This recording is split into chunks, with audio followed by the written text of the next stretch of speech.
और चलिए सीधा रुख करेंगे दुर्ग का, जहां राज्य स्तरीय शाला प्रवेशोत्सव कार्यक्रम में सीएम विष्णुदेव साय संबोधित कर रहे हैं।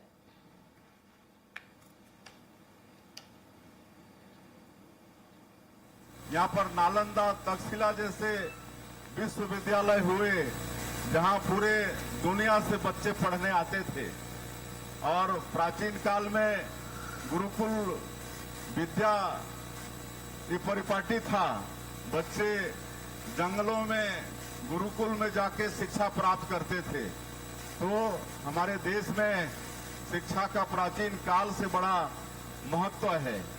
और आज हम लोग भी छत्तीसगढ़ में शिक्षा को सर्वव्यापी बनाना चाहते हैं, घर घर पहुंचाना चाहते हैं। छत्तीसगढ़ का कोई भी हमारा बेटा बेटी अनपढ़ नहीं रहे, सभी शिक्षा प्राप्त करें, इसका प्रयास हमारे स्कूल शिक्षा विभाग के द्वारा हो रहा है। हमारे देश के यशस्वी प्रधानमंत्री आदरणीय नरेंद्र मोदी जी नई शिक्षा नीति वर्ष 2020 लागू किए हैं, जिसको हम लोग अभी सरकार में आने के बाद हमारे छत्तीसगढ़ में भी लागू किए हैं। और ये नई शिक्षा नीति, इसमें डिग्री के साथ साथ संस्कार भी सिखाया जाता है, रोजगार परख ये नई शिक्षा नीति है। और उसके अनुरूप हमारा छत्तीसगढ़ का शिक्षा विभाग काम कर रहा है। अभी जो भी 2.5 वर्षों में शिक्षा के क्षेत्र में नए काम हो रहे हैं, नवाचार हो रहे हैं, उसको हमारे शिक्षा मंत्री जी ने बताया है। आने वाले समय में आजकल एआई का जमाना है। 9,000 स्कूलों में स्मार्ट क्लास शुरू किया जाएगा। बहुत स्कूलों में स्मार्ट क्लास प्रारंभ हो भी गया है।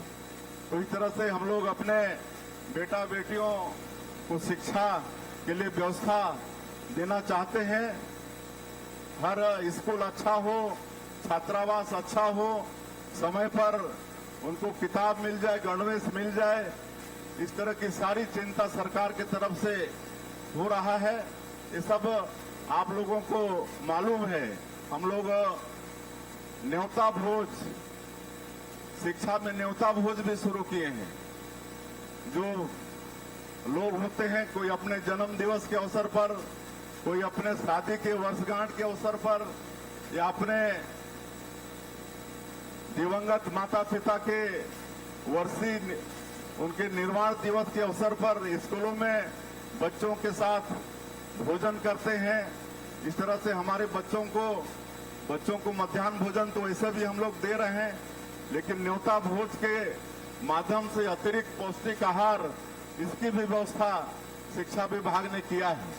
आज पीटीएम की व्यवस्था, जैसे प्राइवेट स्कूलों में पीटीएम होता है, अभिभावक और शिक्षकों का मुलाकात मिलन वो होता है। उससे माता पिता गुरुजी लोगों के साथ बातचीत करते हैं, बच्चों के विषय में गुरुजी बताते हैं कि उनका बेटा बेटी पढ़ाई में कैसे हैं।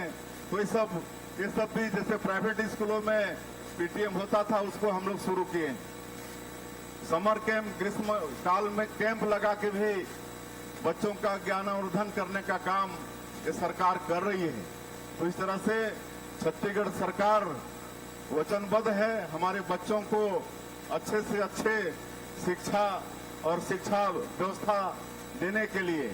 आज आप लोगों को मालूम होगा कि छत्तीसगढ़ राज्य को बने हुए 25 साल से ज्यादा हो रहे हैं। और 25 साल के पहले और आज 25 साल के बाद अगर आप आकलन करेंगे छत्तीसगढ़ में, वैसे सारे क्षेत्रों में विकास हुआ है, लेकिन शिक्षा के क्षेत्र में आज सारी शिक्षण की संस्थाएं हमारे प्रदेश के अंदर में हैं। IIT, IIM, IIIT, NEET, law का यूनिवर्सिटी, एम्स जैसी संस्था, सब कुछ।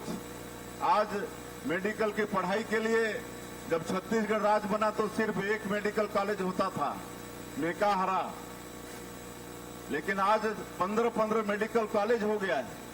तो ये व्यवस्था आज 25 वर्षों में छत्तीसगढ़ में हुआ है।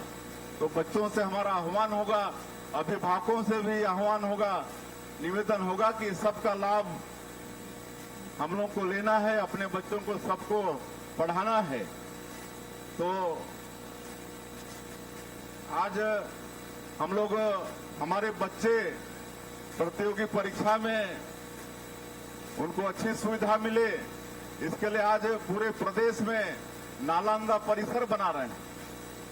नालंदा परिसर, जब हम मुख्यमंत्री का दायित्व संभाले उस समय एक नालंदा परिसर हुआ करता था रायपुर में, और हमारे प्रदेश के वित्त मंत्री जी हमको एक दिन वहां पर घुमाने ले गए तो हम देखे कि 2500 बच्चे वहां पर तैयारी कर रहे हैं। और जब बच्चों से संवाद हुआ तो उन्होंने कहा कि सर और भी हम लोग को नालंदा परिसर की आवश्यकता है, काहे कि 2500 बच्चे वेटिंग में हैं। तो हमने तत्काल हमारे वित्त मंत्री ओपी चौधरी जी को कहा कि आप फिर से बनवाइए यहाँ पर, और वो बना। और उतना ही नहीं, आज 34 जगह पूरे प्रदेश में 34 जगह नालंदा परिसर, कहीं 250 सीट का, कहीं 500 सीट का बनवा रहे हैं।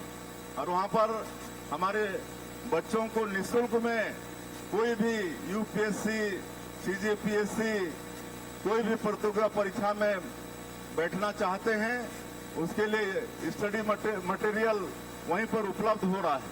तो ये भी हम लोग कर रहे हैं। तो ये आज दिल्ली में जो डॉक्टर रमन सिंह मुख्यमंत्री थे उस समय वहां पर एक ट्राइबल यूथ हॉस्टल का निर्माण हुआ था जिसमें 50 सीट थी। हमारे छत्तीसगढ़ के 50 बच्चे दिल्ली में निःशुल्क रह के कोचिंग करते थे। हम लोग जब सरकार में आए तो सीट को बढ़ा के 50 को सीधे 200 कर दिए हैं। अब 200 बच्चे हमारे छत्तीसगढ़ के दिल्ली में रह के कोचिंग कर रहे हैं। और इस साल आप लोगों को बताते हुए बड़ा गौरव हो रहा है, उस हॉस्टल से यूपीएससी 13 बच्चे यूपीएससी की प्रारंभिक परीक्षा पास किए। 13 बच्चे। ये पहली बार हुआ है कि यूथ हॉस्टल जो दिल्ली में है वहां के 13 बच्चे यूपीएससी की प्रारंभिक परीक्षा पास किए हैं। तो इस तरह से सरकार की तरफ से पूरा प्रयास है, काहे कि अगर हम और हमारे माननीय प्रधान विशिष्ट अतिथियों के कर कमलों द्वारा आज शिक्षा के पद पर नई उड़ान लाना पड़ेगा। और विकसित छत्तीसगढ़ तभी होगा जब यहाँ पर एक एक बच्चे को शिक्षा प्राप्त होगी, एक एक घर तक शिक्षा पहुंचेगा। तो इसके लिए सरकार जो भी